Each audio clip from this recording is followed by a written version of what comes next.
So, it finally happened. After years of rumors, leaks, canceled prototypes, and Apple pretending foldables don't exist, we've just hit the first moment that actually feels real. Apple's foldable iPhone, the mythical creature of the tech world, has taken a huge step forward. And this time, it's not just whispers, it's engineering-level progress. A new report out of the supply chain claims Apple has done the one thing every other foldable maker has been trying and failing to perfect.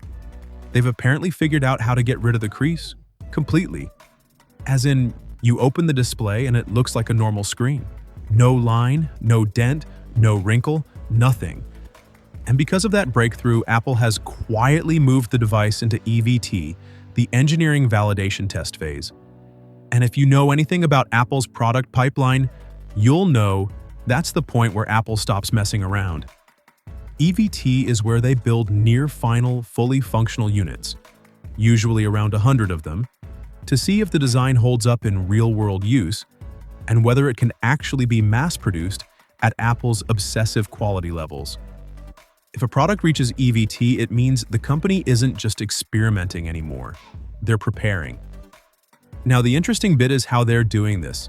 Yes, Samsung is still responsible for producing the foldable panel, but Apple is apparently redesigning how the panel is structured, how the layers are laminated, how the pressure is distributed, basically everything that controls whether a crease is visible. And the claim is that the result is a dead flat internal display when opened. If that's true, this isn't just another foldable. It's the one that sends everyone else back to the drawing board. Suppliers are already gearing up. Foxconn has set up a dedicated line just for this device. Largan Precision is reportedly handling the hybrid glass-plastic camera lenses, a design aimed at maintaining durability without turning the image quality into muddy soup.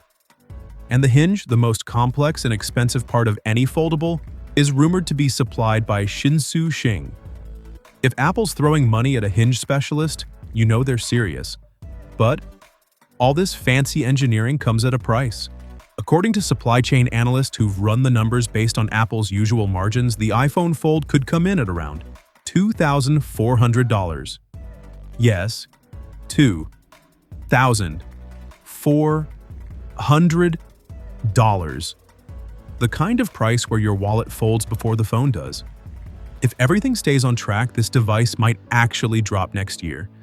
And yes, the branding floating around right now is iPhone Fold. So now the big question, is the world ready for a creaseless foldable iPhone? Or is this going to be Apple's most expensive flex yet? I genuinely want to know what you think. Drop your thoughts down below. Thanks for watching, and if this is what Apple is cooking up for next year, we're in for one of the most interesting iPhone launches we've seen in a long time. I'll catch you in the next one.